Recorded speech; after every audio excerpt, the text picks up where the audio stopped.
جیسا کہ آج کی جس کو ہم 5 محرم کہتے ہیں اور مثال دیتے ہوئے ہمیں 5 روز اور ہم جناب ان کے لال کا اور اس پرچے ادا سے ہم حسین کی ماں کو جلال کا مطلب پیش کرنا ہے. لہذا اس پرچے ادا کا اور اس اداکاری کا ہماری زندگی میں بڑا اہم رول ہے جس کی طرف ہمیں غور کرنے کی ضرورت ہے. سوچنے اور فکر کرنے کا مقام یہ ہے کہ یہ پرچے ادا کسی عام فرض کی طرح نہیں ہے بلکہ یہ پرچے ادا وہ پرچے ادا ہے کہ جس پرچے ادا پر آپ اور ہم جیسے عاصی بندے بھی بیٹھتے ہیں. لیکن اس پرچے ادا کی فضیلت یہ ہے کہ اس پر ہم جیسے عاصی بندے تو بیٹھتے ہی ہیں لیکن ہم جیسے عاصی بندوں کے اس جاہلیت کو دور کرنے کے لیے اہل بیت تشریف لے کر اہل بیت ارتھات اس پرچے ادا پر تشریف لاتے ہیں. تمام ملائکہ اس پرچے ادا پر تشریف لاتے ہیں. احادیث میں ملتا ہے کہ جب حسین کی مجلس برپا ہوتی ہے تو عرش والے زمین پر آ جاتے ہیں اور اس کے گھر مہمان ہو جاتے ہیں جس کے گھر پرچے ادا ہوتے ہیں. لہٰذا اس پرچے ادا نے بہت بڑے بڑے مسائل کو حل کیا. آپ لوگ غور کریں تو میں آپ کے لیے ایک معروف عرض کرتا ہوں کہ جس سے آپ کی سمجھ میں آئے گا کہ اس پرچے ادا کا کیا مقام ہے. دیکھیے ہمارے پاس اس پرچے ادا کی برکت اور اس پرچے ادا کی رحمت اتنی ہے کہ ہم نے اس پرچے ادا پر بیٹھ کر بغیر کتاب پڑھے بغیر کسی اسکول گئے بغیر کسی مدرسے پہ یہ بھی جان لیا کہ آدم کی خلقت کس طرح سے ہوئی. بہت توجہ میرے ساتھ رہیے گا. یعنی ہم نے اس فرش اعضا سے یہ جان لیا کہ آدم کی خلقت کس طرح سے ہوئی. ہم نے اس فرش اعضا سے یہ بھی جانا کہ نوح کی کشتی کو کنارہ کس طرح سے لگایا گیا. ہم نے اس فرش اعضا سے یہ بھی جانا کہ ابراہیم کی خندق کا امتحان کس طرح سے لیا گیا. ہم نے اس فرش اعضا سے یہ بھی جانا کہ اسماعیل کی ذبح حضیم کا کیا واقعہ ہے. بہت توجہ. ہم نے اس فرش اعضا سے یہ بھی جانا کہ موسیٰ کی نبوت کس طرح سے تبلیغ تک پہنچی. ہم نے اس فرش اعضا سے یہ بھی جانا کہ تمام انبیاء نے کس طرح سے تبلیغ کی اور کس طرح سے کاروان تبلیغ کو آگے بڑھایا. ہم شکریہ ادا کرنا چاہتے ہیں زینب کبریٰ کا کہ زینب کبریٰ نے ہمیں ایسا مکتب فکر دے دیا. بہت توجہ. زینب کبریٰ نے ہمیں ایسا مدرسہ دے دیا کہ ہم یہاں کتاب تو نہیں پڑھتے لیکن سیکھ بہت کچھ جاتے ہیں. ہم یہاں کتاب نہیں پڑھتے لیکن یہ جناب زینب کبریٰ سلام اللہ علیہا کا معجزہ ہے کہ ہم نے اس فرش اعضا سے بہت کچھ سیکھ لیا اور بہت کچھ سیکھنے کی ضرورت ہے. بہت کچھ سیکھ لیا اور بہت کچھ سیکھنے کی ضرورت ہے. اب آپ تعجب کی نگاہوں سے دیکھ رہے ہیں تو میں اسی حدیث امام حسین سرکار سید الشہداء حکیم کربلا حضرت امام حسین علیہ السلام واپس پلٹ رہا ہوں اور اس حدیث کو آپ کے سامنے پیش کر رہا ہوں کہ جس حدیث کو امام حسین علیہ السلام نے مدینے سے نکلتے وقت جناب محمد حنفیہ کے حوالے اس کو وصیت کے طور پر پیش کیا. بہت توجہ رکھیے گا. چند معلومات ہیں اور آپ کی زحمت تمام. یعنی امام حسین ہے کہ مدینہ چھوڑنے کا ارادہ ہے اور مدینہ چھوڑنے سے پہلے امام حسین چند وصیتیں پیش کر رہے ہیں. یعنی حسین کو یہ یقین ہے کہ میں کربلا جا رہا ہوں, میں وہاں شہید ہو جاؤں گا. بہت توجہ دیکھیے, اسے کہتے ہیں امام. حسین کو معلوم ہے میں کربلا جا رہا ہوں, وہاں شہید ہو جاؤں گا. اس لیے حسین نے کیا کیا, پہلے ہی وصیت نامہ لکھ دیا. بہت توجہ رکھیے گا. کس لیے وصیت نامہ لکھا امام حسین علیہ السلام نے؟ امام حسین کا مقصد تاج و حکومت نہیں تھا. بہت توجہ رکھیے گا. امام حسین کا مقصد تاج و حکومت نہیں تھا. سلطنت حسین کا مقصد نہیں تھا. وراثت حسین کا مقصد نہیں تھا. مال و زر حسین کا مقصد نہیں تھا. من و سلوہ یہ سب چیزیں کچھ حسین کا مقصد نہیں تھا. حسین نے جب اپنا مقصد بیان کیا تو حسین نے ایک جملہ کہا, یہ طلب الاصلاح فی امت جدی, میں اپنے نانا کی امت کی اصلاح کے لیے مدینہ چھوڑ رہا ہوں. میں اپنے نانا کی امت کی اصلاح کے لیے مدینہ چھوڑ رہا ہوں. یہ مقصد امام حسین ہے کہ امام حسین نے وصیت تحریر کری اور اس وصیت کو امام حسین علیہ السلام نے جناب محمد حنفیہ کے حوالے کیا. کون ہے جناب محمد حنفیہ؟ امام حسین کے چچا زاد بھائی.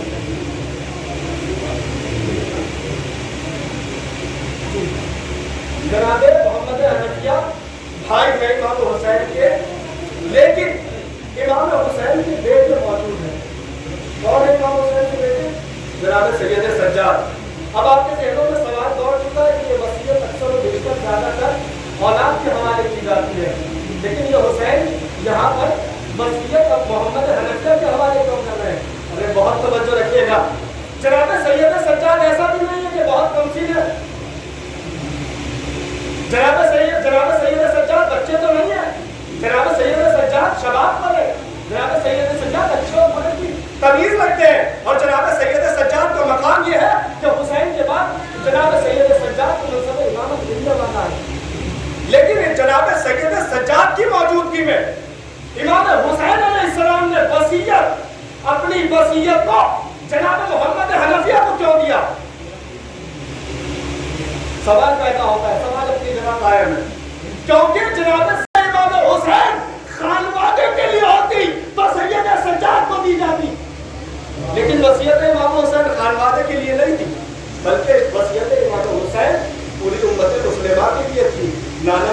امت کے لیے تھی. کیا فرماتے ہیں؟ بسم اللہ الرحمن الرحیم انی لم مخرج عشرا ولا بطرا ولا ظالم ولا مفسدا بل انما خرجت لطلب الاصلاح فی امت جدی اريد ان امر بالمعروف وانهى عن المنکر وسیرت جدی ابی علی ابن ابی طالب علیہ السلام امام حسین بتا رہے ہیں اس وصیت میں کہ دیکھو میں مدینہ چھوڑ تو رہا ہوں لیکن میرا مدینہ چھوڑنے کا مقصد دکھاوا نہیں ہے. اشرو ولا بطرا میرا مقصد شر پھیلانا نہیں ہے, میرا مقصد دکھاوا نہیں ہے. امام حسین علیہ السلام بتانا چاہتے ہیں کہ دیکھو میں مدینہ چھوڑ رہا ہوں لیکن میں اپنی ذات کو پروموٹ کرنے کے لیے مدینہ نہیں چھوڑ رہا ہوں, اپنی ذات کو شہرت بخشنے کے لیے مدینہ نہیں چھوڑ رہا ہوں, میں اپنی نام و نمود کے لیے مدینہ نہیں چھوڑ رہا ہوں, میں اپنا نام اونچا کرنے کے لیے مدینہ نہیں چھوڑ رہا ہوں, میں مشہور و معروف ہونے کے لیے مدینہ نہیں چھوڑ رہا ہوں, بلکہ میں مدینہ چھوڑ رہا ہوں. ابھی اپنی غرض امام حسین بیان کرنے والے ہیں کہ اس سے پہلے کہتے ہیں شیرم بلا بتیرا, میں شر پھیلانے کے لیے مدینہ نہیں چھوڑ رہا, میں ریاکاری کے لیے مدینہ نہیں چھوڑ رہا, میں شو آف کے لیے مدینہ نہیں چھوڑ رہا, ولا ظالم ولا مفسدہ اور میں ظلم کے لیے مدینہ نہیں چھوڑ رہا. بہت توجہ اور میں ظلم کے لیے مدینہ نہیں چھوڑ رہا, میں فساد کے لیے مدینہ نہیں چھوڑ رہا. آپ نے غور کیا امام حسین علیہ السلام نے یہاں پر اپنے چار مقاصد کو بیان کیا, یعنی منفی مقاصد. امام حسین اگر مدینہ چھوڑ رہے ہیں تو ان مقاصد کے برعکس مدینہ چھوڑ رہے ہیں. بہت توجہ. امام حسین نے کہا میں شر پھیلانے کے لیے مدینہ نہیں چھوڑ رہا, میں دکھاوے کے لیے مدینہ نہیں چھوڑ رہا, میں فساد برپا کرنے کے لیے مدینہ نہیں چھوڑ رہا, میں ظلم کرنے کے لیے مدینہ نہیں چھوڑ رہا. کتنی چیزیں امام حسین نے دکھائی؟ 4 چیزیں.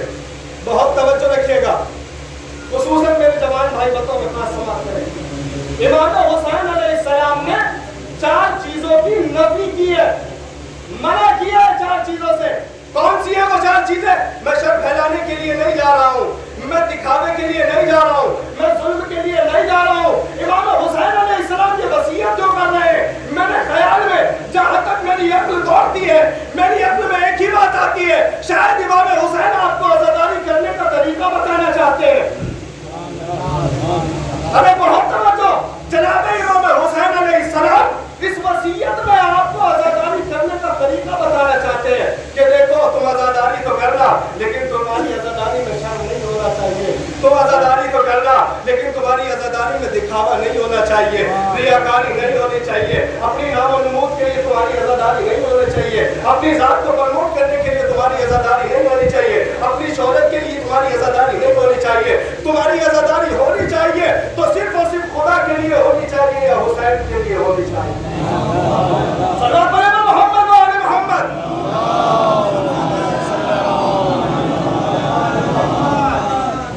تو حسین علیہ السلام نے وصیت کی ہے تو اس وصیت کو ہم تک پہنچانے والے جناب محمد حنفیہ ہیں.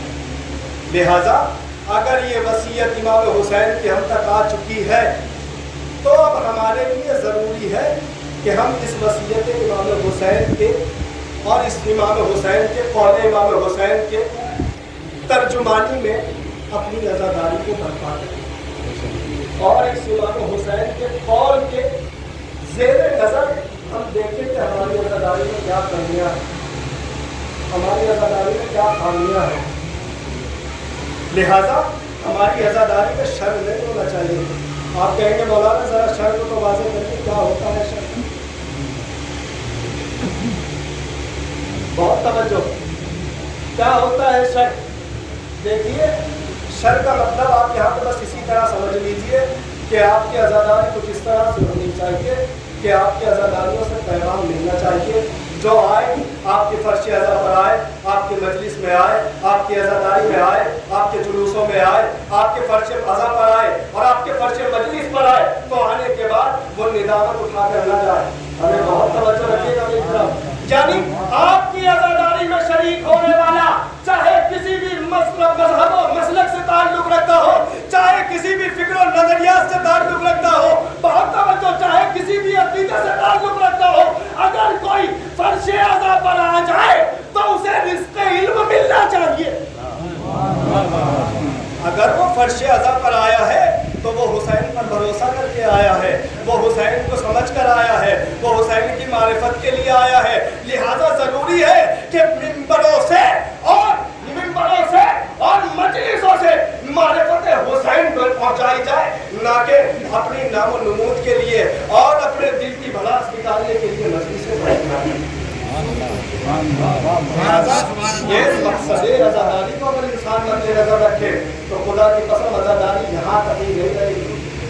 دیکھیے ہے یہ آج بھی آسمان پہ، ارے بہت توجہ ہے یہ آج بھی آسمان پہ، اس لیے کہ آسمان ہونے کے لیے میں نے سب سے پہلے آپ کی خدمت میں دلیل عرض کر دی تھی، کیونکہ آسمان والوں کو آسمان اچھا نہیں لگتا، آسمان والوں کو آسمان اچھا نہیں لگتا۔ جس وقت حسین کی مجلس زمین پر برپا ہو جاتی ہے، سب آسمان چھوڑ کر زمین پر آ جاتے ہیں، تو کیوں نہ ہم عزاداری کو اس طرح سے کریں کہ آنے والا انسان یہاں سے جانور نہ بن کے جائے، غلط پیغام نہ لے کے جائے، بلکہ ہماری عزاداری سے ہمیشہ اتحاد کا پیغام جائے، ہمیشہ نصرت کا پیغام جائے، ہمیشہ معرفت کا پیغام جائے، ہمیشہ عبادت کے لیے پیغام جائے، ہمیشہ قرآن کی تلاوت کا پیغام جائے، ہمیشہ حق باتوں کا پیغام جائے۔ اس کے لیے ضروری ہے کہ عزاداری کو امام حسین کی وصیت کے مطابق انجام دیں۔ لہٰذا یہ چند مقاصد امام حسین ہے کہ جن کو ہمیں مد نظر رکھنا ضروری ہے۔ صلوات پڑھیے گا محمد وآل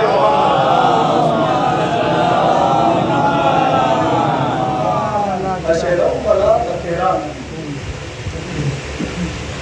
لم مخرج اشرم ولا بکرا ولا ظالم ولا بکرا۔ میں ظلم کے لیے نہیں جا رہا، میں فساد کے لیے نہیں جا رہا۔ تو اس کا مطلب کہیں نہ کہیں امام حسین کی وصیت کو اگر ہم فالو کریں گے اور اس پر عمل کریں گے تو ہمیں کہیں ظلم تو نظر آئے گا۔ بہت توجہ رکھیے گا، ہمیں کہیں نہ کہیں ظلم نظر آئے گا، اس لیے کہ امام حسین کی اگر وصیت ہے تو کہیں نہ کہیں ہم سے خطا ہو سکتی ہے، کیونکہ ہم ہے عاصی بندے، ہم معصوم نہیں ہیں، ہم سے خطا ہو سکتی ہے۔ لہٰذا ضروری ہے، دیکھیے اکثر و بیشتر اس وجہ سے ہو جاتا ہے کہ تھوڑا سا وقت اوپر ہو گیا، تھوڑا نیچے ہو گیا، یا کسی وجہ سے اوپر نیچے ہو گیا، لیکن ہمیں اس چیز کا بھی خیال رکھنا چاہیے۔ ظلم کے لیے ایک مقولہ ملتا ہے کہ کسی بھی شے کو اس کی جگہ سے ہٹا دینا ظلم ہے۔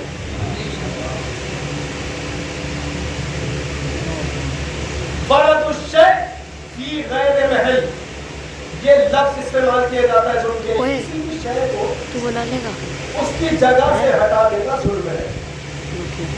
اب مثلا ایک مثال کے طور پر میں آپ کی خدمت میں پیش کرتا ہوں کہ یہ جیسے میں نے ٹوپی پہنی ہوئی ہے، اب اس ٹوپی کو میں ہاتھ میں پہن لوں یا یہاں گھٹنے میں پہن لوں، یہ اس ٹوپی کے حق میں اچھا ہے یا برا ہے؟ یہ غلط ہے، یہ ظلم ہے، یہ زیادتی ہے۔ کیوں؟ مجھ سے ایک بچہ بھی کہہ دے گا مولانا یہ کیا کیا آپ نے، یہ تو سر پہ پہننے کی ٹوپی آپ اسے گھٹنے پہ پہنے ہوئے۔ تو اس کا مطلب ہمیں عزاداری کو اس طریقے سے انجام دینا ہے کہ کہیں سامنے والے کو ایسا نہ لگے کہ اس عزاداری کی وجہ سے کسی دوسری قوم کے اوپر یا کسی دوسرے مسلک کے اوپر یا کسی دوسرے عقیدے کے رکھنے والوں کے اوپر یا کسی افکار و نظریات کے ماننے والوں کے اوپر یا کسی دیگر مذاہب پر غلط اثر جائے اور ان پر ظلم ہو۔ ظلم کس طرح سے ہوتا ہے کہ آپ کچھ کہہ تو نہیں رہے لیکن آپ کے اعمال ایسے ہیں کہ انہیں برا لگتا ہے، لیکن آپ کے افعال ایسے ہیں کہ انہیں برا لگتا ہے۔ لہٰذا امام حسین نے جو وصیت کی ہے اس وصیت پہ غور کرنا چاہیے اور اس وصیت پہ عمل کرنا چاہیے۔ حکمتوں سے لبریز ہے کربلا، حکمتوں سے بھری ہوئی ہے کربلا۔ امام حسین نے حکمتوں سے لبریز کر دیا اس کو، ورنہ آپ غور کیجئے، سن کو دیکھ لیجئے، ہر سن کا انسان آپ کو حسین کی طرف کون تھے؟ بہت توجہ، بہاوے کلبی کون تھے؟ عیسائی تھے۔ زہیر قین کون تھے؟ عثمانی مسلک سے تعلق رکھتے تھے۔ حور ابن یزید بیاہی کون تھا؟